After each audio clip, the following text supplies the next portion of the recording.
우리에게는 내 이웃을 내가 선택할 수 있는 권리가 없습니다. 하나님께서 나에게 허락하신 모든 사람들이 바로 나의 이웃이 되는 것이죠. 내가 하나님으로부터 받은 그 사랑을 흘려보낼 수 있는 모든 사람이 바로 나의 축복의 대상이자 나의 이웃이자 하나님께서 나에게 주신 선물이 되는 것입니다.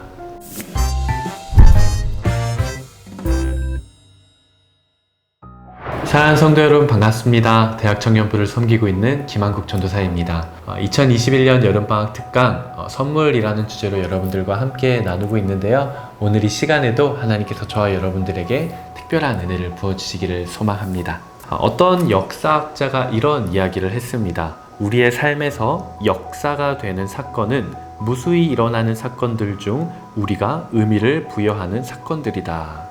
즉 우리의 일상에서 일어나는 수많은 일들 중에 내가 특별한 의미를 부여하는 그 일이 그 나의 삶에게 있어서 그 사건이 의미 있는 역사, 사건이 된다는 것이죠. 지금 이 시간에도 어딘가에는 사과나무에서 사과가 떨어지고 있을 것이고 또 어떤 지역에서는 천둥 번개가 치며 번개가 치고 있을 것입니다. 하지만 누군가는 이 사건을 그냥 그저 그런 사건, 우연으로 치부해 버리고 말겠지만 또 어떤 사람은 이 하나의 사건에 의미를 부여하고 발견하고 그 사건이 나의 역사가 되게끔 한다는 것이죠. 우리의 일상에 무의미했던 순간들도요, 우리가 의미를 부여하는 순간 나에게는 특별한 선물이 되는 것입니다. 그리고 이것은 특별한 의미로 우리에게 다가오는 것이죠. 여러분은 여러분들의 삶의 모든 순간들을 특별한 의미가 있는 순간들로 만들고 싶지는 않으신가요? 오늘 여러분들과 함께 나눌 일상에서 발견하는 하나님의 선물 두 번째 기프트는요, 바로 이웃입니다.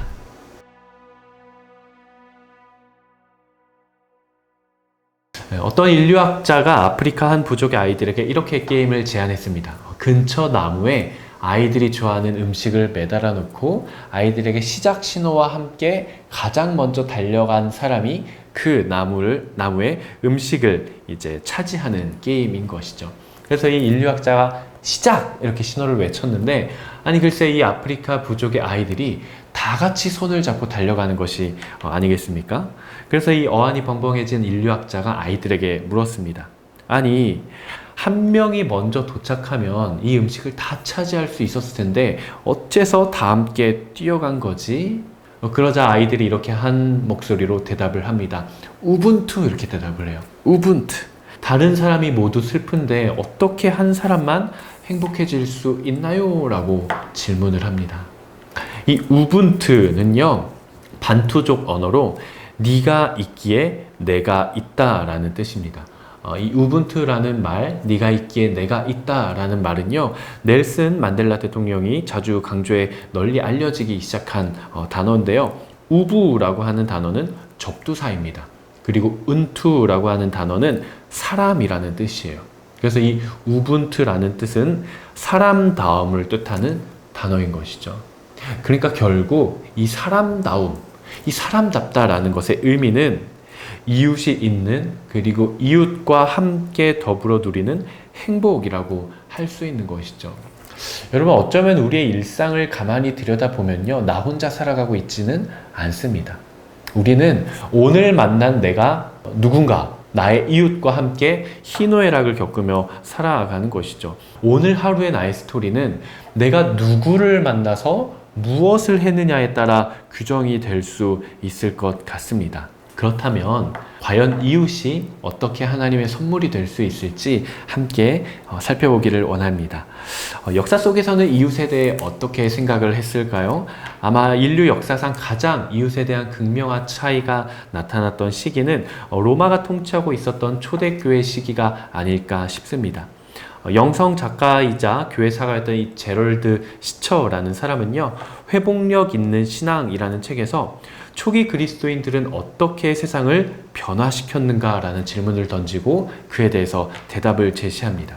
이 로마 통치가 있었던 초대교회 당시에 많은 사람들이 신앙을 가지고 살았는데요. 어떤 사람들은 이 유대교로 돌아가는 고립을 택했고, 또 어떤 사람들은 로마 종교라는 수능을 택했습니다. 그리고 이 양극단의 사이에서 제3의 길을 선택한 사람들이 있었는데 그들이 바로 초대교회 크리스천들이었던 것이죠. 이 초대교회 크리스천들은요, 다른 종교인들과 마찬가지로 로마 제국 안에서 시민으로서 살고 있었지만 우주를 다스리시는 하나님 나라의 백성이라는 사실을 늘 기억하며 삶으로 구현해내는 공동체를 이룬 사람들이었습니다. 그렇기 때문에 이들은 인생의 목적과 기준이 다른 사람들과는 달랐어요. 인생의 기준이 로마법이나 로마 시민법이 아니라 하나님의 법, 하나님의 말씀을 기준으로 살았던 것이죠. 특히 제럴드 시처는요, 어떻게 표현을 하냐면요, 지극히 작은 자, 즉 약자였던 이웃에게 남다른 긍휼과 배려를 베푸는 삶을 살았던 이 초대교회 기독교인들의 삶은 일반 로마 시민들마저 놀라게 했고, 이것이 로마 사회를 기독교의 친화적인 세계로 만든 동력 중에 하나였다라고 이야기를 하게 됩니다. 로마 통치가 있었던 이 초대교회 당시에 살았던 두 사람의 사례와 증언을 조금 함께 나누고 싶은데요. 첫 번째 사람은 기독교인이 아니었던 인물로서 기독교인의 도덕성이 대부분의 로마 전통 종교인들보다 탁월했던 현실을 매우 개탄했던 황제, 바로 율리아노스입니다. 361년에 율리아노스는 황제가 되는데요. 그가 기독교인이나 교회를 직접적으로 박해하지는 않았지만 교회 그리고 기독교가 가지고 있는 그 정신과 그 진리가 얼마나 지적으로나 문명적으로 신뢰할 만한 요소가 없었는지를 반박하고 그리고 그것을 각인시키려고 노력했던 인물입니다. 그런데 기독교를 이렇게 반대했던 그가 가난한 이웃 그리고 고난당하는 이들을 돌보는 면에서만큼은 로마 어떤 종교들보다도 기독교인들이 가장 탁월하다라고 인정을 할 수밖에 없었습니다. 이 당시에 이웃을 돌보고 또 이웃을 사랑하는 측면에서 당시 기독교인들을 당해낼 자들이 아무도 없었던 것이죠. 그리고 그들의 이웃 사랑은 곧 그 로마 세계를 변화시키고 변혁시켰던 것이죠. 또 다른 한 사람이 있는데요. 바로 당대 최고의 기독교 변증가 중 한 사람이었던 카이사레아의 바실리우스라고 하는 사람입니다. 그런데 이 바실리우스는 그냥 단순히 지적으로만 훌륭했던 것이 아니라 그의 삶을 돌아보면 정말 가난한 자들, 고아와 과부와 이 약자들을 돌보는 삶을 살았습니다. 가난한 자들의 편을 들어주고 정의를 구현하고 자비를 베푼 것으로도 널리 알려진 사람이었습니다. 이 바실리우스가 주교직에 오른 후에도 가난한 이들을 돌보기 위해서 하나의 가난한 사람들을 돕는 공동체를 세웠는데요. 사람들은 이 바실리우스의 이름을 따서 그 공동체 이름을 바실리아드라고 불렀습니다. 그런데 이 구빈원이 널리 알려지기 시작하면서 수많은 사람들이 이 구빈원을 찾게 됩니다. 그래서 시간이 지나면서 이것은 아예 공동체가 아니라 하나의 도시가 되어버렸습니다. 지금까지도 이 바실리아드는 오늘날 세계 서양 역사에서 빈민복지병원의 원조가 됩니다. 여러분 어떠신가요? 로마 황제가 다스리고 통치하던 그 시기에 이웃사랑을 실천함으로 그 시대를 변혁시켰던 크리스천, 그리고 현재 오늘날 서양 세계 빈민복지의 병원의 시초가 된 이웃사랑의 도시 바실리아드. 여러분 과연 이것은 신화 속 역사 속의 이야기에 그칠까요? 그렇지 않습니다. 이것은 바로 오늘날 우리에게 요구되는 하나님의 부르심인 것이죠. 그렇게 살아갈 수 있는 여러분 되시기를 간절히 소망합니다. 그렇다면 과연 성경은 이웃에 대해서 어떻게 이야기를 하고 있을까요? 구약과 신약이 이웃에 대한 개념이 조금은 달랐습니다. 구약은 일정 거리 내에 혹은 이스라엘 백성 공동체를 이웃이라고 생각을 했습니다. 이스라엘 백성들이 출애굽할 때 당시에 하나님께서는 각기 이웃을 통해서 은금 패물을 얻게 하셨는데요. 이때 이 이웃은 이스라엘 백성 공동체가 아니라 옆집에 살았던 이집트 사람을 가리킵니다. 단지 가까이 있다는 의미로서의 이웃에 해당이 되는 것이죠. 그런데 구약 성경에서 대부분 이 이웃은 단순히 옆집에 사는 누군가가 아니라 하나님의 언약 공동체인 이 이스라엘 공동체에 속한 사람, 그 사람을 가리켜서 이웃이라고 이야기를 합니다. 예를 들어서 면제년 규정에서 이스라엘 백성이 아닌 이방인은 이 규정, 이웃의 범주에서 제외가 되게 되는 것이죠. 그래서 이스라엘 공동체에 속한 사람은 거리와는 상관없이 서로를 돌볼 의무가 있었고 서로를 해치지 않아야 하는 책임이 있었습니다. 그래서 이 구약시대의 이웃은 마치 형제와 같았습니다. 그래서 사실 우리가 성경을 읽을 때에도 이 이웃과 형제가 이 말이 굉장히 상호 교환적으로 사용되기도 하는 것을 우리가 볼 수 있죠. 그리고 아마도 이 구약 성경, 이 구약 시대에서 구약의 정신을 가장 잘 나타낸 것을 하나 뽑으라고 한다면 십계명이 될 수 있겠는데요. 이 십계명은 율법의 핵심이자 그리고 구약의 정신이자 이스라엘 백성들을 신앙 공동체로 묶어주는 핵심적인 역할을 하는 것이죠. 그런데 이 십계명이 총 1계명부터 10계명까지 있는데 1계명부터 4계명까지는 이스라엘 백성과 하나님과의 관계에 대해서, 그리고 5계명부터 10계명까지는 하나님께서 선택하신 선민 이스라엘 백성들 사이에서의 계명을 다루고 있습니다. 여러분 굉장히 신기하죠? 하나님께서 선택한 이스라엘 백성들인데 그들과 하나님과의 관계에 대한 계명보다 오히려 그들 사이의 관계에 대한 계명이 더 많다는 것이죠. 그래서 사실 구약의 이스라엘 백성들은 이웃과의 관계에 대한 계명을 단순히 이웃 간의 정의, 사랑, 긍휼, 자비를 실행하는 것에만 그치는 것이 아니라 이 10계명을 그 이상의 것으로 이해를 합니다. 무엇이냐면 5계명부터 10계명까지를 통해서 나와 함께 이웃을 이루고 있는 언약 공동체를 돌보고 사랑하고 용서하고 그들에게 자비를 베푸는 것뿐만이 아니라 그 실현을 통해 하나님의 정의와 사랑 그리고 하나님을 경외하는 방법을 배우게 되는 것이죠.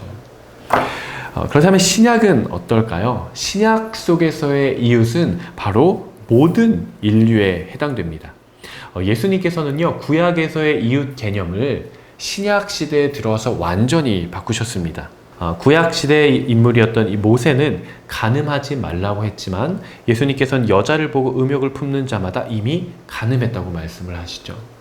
그리고 모세는 살인하면 심판을 받을 것이라고 말씀하였지만 예수님께서는 살인은 물론 이웃에게 노하기만 해도 심판을 받고 바보, 라가라고 하는 자는 공회에 붙잡히고 지옥불에 들어갈 것이라고 말씀을 하셨습니다. 즉 예수님께서는 이 이웃에 대한 개념과 범주를 완전히 바꾸신 것이죠. 이를 조명하는 비유가 바로 그 유명한 사마리아 사람 비유입니다. 예수님께서는 이 사마리아 사람 비유에서 유대인이 원수처럼 생각하는 사마리아 사람을 바로 너희의 이웃이다라고 말씀을 하십니다. 누군가가 다쳐 쓰러져 있을 때 그 옆을 제사장이 지나가고 레위인이 지나갔지만 예수님은 그들이 아니라 유대인들이 욕하고 미워하고 천시하고 멸시했던 사마리아 사람이 바로 유대인의 이웃이라고 하신 것이죠. 왜 그렇습니까? 사마리아 사람이 그 사람을 도와줬기 때문에 그렇죠. 그렇기 때문에 거리상 가까이 있는 자가 아니라 아무리 멀리 있더라도 서로 도움을 주고받는 관계라고 한다면, 그리고 서로의 도움이 필요한 관계라고 한다면 누구든지 이웃이 될 수 있다라는 것이죠. 즉 이웃은 거리의 문제가 아니라 바로 관계의 문제라는 것이죠. 그리고 예수님께서는 이러한 이웃의 범위를 전 우주로까지 확장을 시키시는데요. 이렇게 말씀하십니다. 요한복음 3장 16절에서 이는 그를 믿는 모든 자마다. 그리고 마태복음 6장 9절 너희는 이렇게 기도하라. 하늘에 계신 우리 아버지여. 우리 모두 혈연이나 학연이나 지연을 떠나서, 그리고 직업의 차별, 빈부의 차별이 없이 모두가 한 하나님 아버지의 아들이 되었기 때문에 우리 모두가 한 형제 자매이자 이웃이라는 것이죠.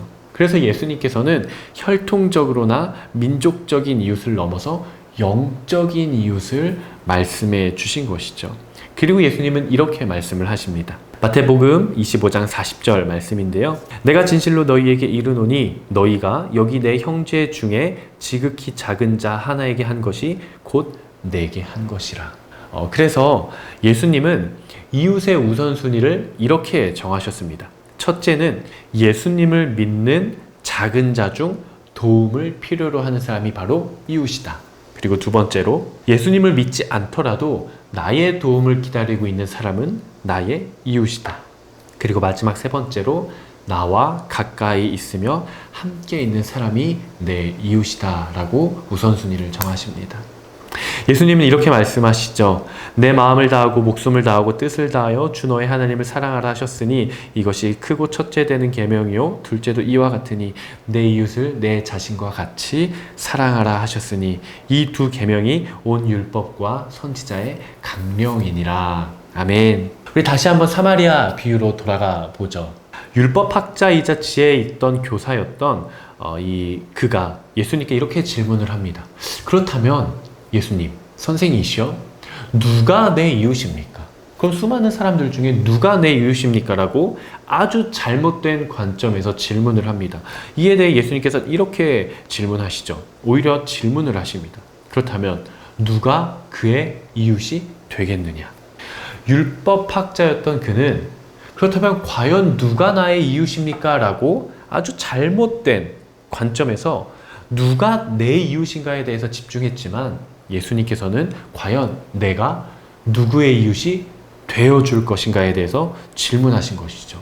사랑하는 여러분, 나의 이웃, 혈연적으로는 나의 부모님, 형제, 자매, 친척, 그리고 인격적인 교제를 가지고 있는 모두, 그리고 더 나아가서 내가 몸담고 있는 나의 국가 그리고 사회 구성원들은요, 내가 선택해서 나에게 붙여주신 사람들이 절대 아닙니다. 여러분, 그들은요, 하나님의 섭리와 하나님의 주권과 계획 속에서 나에게 허락된 사람들이에요. 하나님께서 나를 창조하시고 선택하시고 구속하신 하나님의 그 절대적인 주권, 바로 그 주권 안에서 나에게 허락된 사람들이에요. 그렇기 때문에 우리에게는 내 이웃을 내가 선택할 수 있는 권리가 없습니다. 하나님께서 나에게 허락하신 모든 사람들이 바로 나의 이웃이 되는 것이죠. 내가 하나님으로부터 받은 그 사랑을 흘려보낼 수 있는 모든 사람이 바로 나의 축복의 대상이자 나의 이웃이자 하나님께서 나에게 주신 선물이 되는 것입니다. 사랑하는 여러분, 하나님께서 여러분들에게 선물로 주신 이웃은 누가 있으십니까? 그 이웃은 나의 짐이나 나의 원수가 아니라 내가 사랑하고 용서하고 돌보고 긍휼히 여기고 내가 그들과 함께 해야 되는 아주 존귀한 대상이 되는 것이죠. 그렇기 때문에 우리는 이웃에 대한 우리의 관점이 바뀌어야 하는 것이죠. 단순히 이웃은 내가 살아가고 있는 삶, 그리고 거주하고 있는 곳, 거기서 가까이 있는 누군가가 아니라 이웃은 하나님께서 나에게 허락해 주신, 그리고 우리가 빚진 사랑의 빚을 갚을 수 있는 모든 사람들이 바로 나의 이웃이 되는 것이죠. 성도 여러분, 혹시 여러분들 중에 가족이나 친지들 중 아직 용서하지 못한 사람이 혹시 있으십니까? 여러분의 마음을 아프게 하고 나의 마음 가운데 원수가 되신 분들이 아직 있으신가요? 여러분, 이 시간을 통해 하나님께서 나에게 허락하신 그 사람을 사랑하고 용서할 수 있는 시간이 되시기를 축복합니다. 그리고 여러분들이 속한 믿음의 신앙 공동체 가운데 혹시 시기하거나 질투하거나 혹은 미워하거나 신뢰하지 못하고 있는 사람이 있으세요?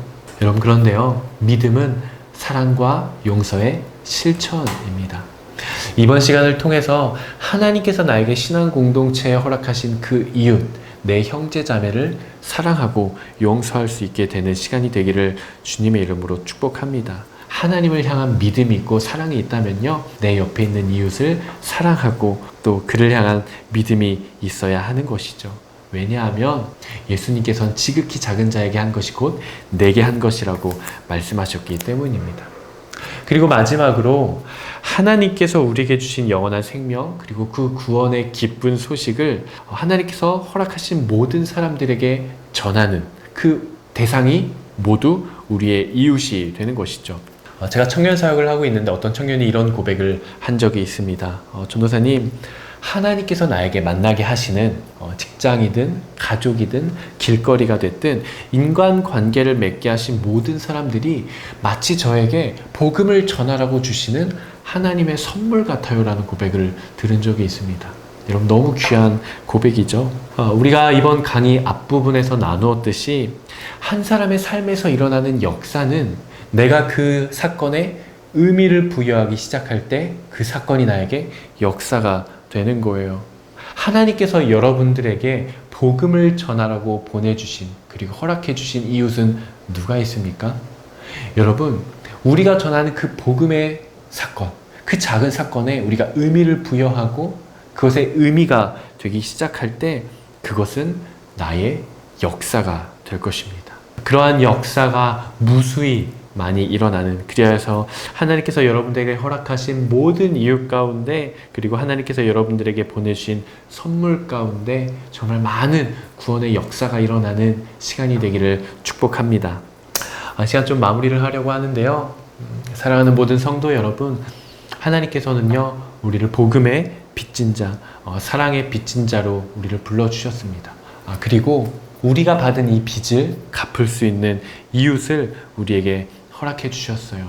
이 강의를 듣고 계신 모든 여러분들, 여러분들의 삶의 자리에서 이 이웃 사랑을 실천할 수 있는 이 사랑 실천의 자리는 어디입니까?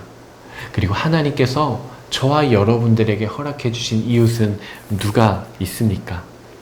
하나님께서 우리에게 허락해 주신 모든 이웃은 하나님의 나라를 이 땅 가운데 세워가는 통로이자 하나님의 사랑을 실천할 수 있는 거룩한 자리들입니다.